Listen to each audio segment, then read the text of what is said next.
কাজটি ছিল শুভ উপনয়নের কাজ। তার ছেলের উপনয়ন ছিল, মানে পৈতে ছিল। তা তার অনেক ইচ্ছা ছিল, মানে এই ক্লায়েন্টের প্রচুর ইচ্ছা ছিল যে তাকে খুব ভালো করে রেডি করে দেওয়ার। তা আমি বললাম হ্যাঁ অবশ্যই সম্ভব। কিন্তু আমি যে তার ঘরে ভিজিট করেছিলাম, প্রচন্ড গরম ছিল সেই দিন। মানে এবার সে বলছে যে আমার তো প্রচুর ঘাম হয়, কিন্তু মেকআপটা কি স্টে হবে? আমি বলছিলাম হ্যাঁ অবশ্যই হবে। তার জন্য কিছু কিছু প্রসিডিওর আছে।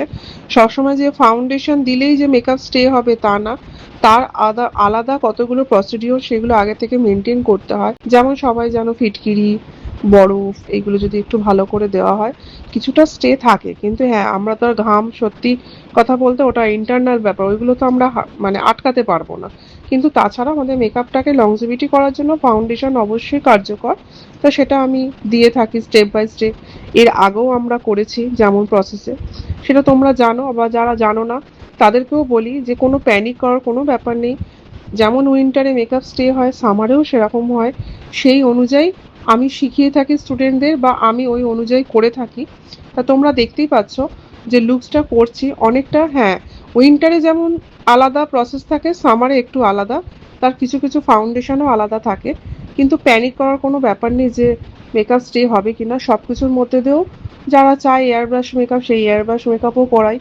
সেটার মধ্যে তো এই প্যাকেজের মধ্যে এয়ার ব্রাশ মেকআপ ছিল। তার ইচ্ছা ছিল যে আমাকে যেন এয়ার ব্রাশ মেকআপ, এবার সোয়েট প্রুফ সমস্ত কিছু হবে। তো আমি বলছি হ্যাঁ সবই হবে, কিন্তু তার প্রসেস আলাদা। কিছু কিছু জিনিসগুলো আমি এখানে মেনটেন করেছি, বা তাকেও বলেছি যে আমি করে যাওয়ার পর মেকআপটাকে যেন কিছুটাকে স্টে করার জন্য বা ওটাকে ভালো রাখার জন্য একটা ক্লায়েন্টের অনেকটা দায়িত্ব থাকে।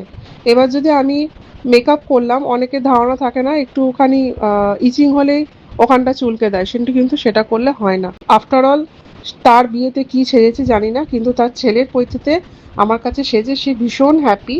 আর তোমরা দেখতেই পাচ্ছ লুকসটা কি সুন্দর বেরিয়েছে। হেয়ার স্টাইল, তার হেয়ার প্রচন্ড কম ছিল সামনের দিকে।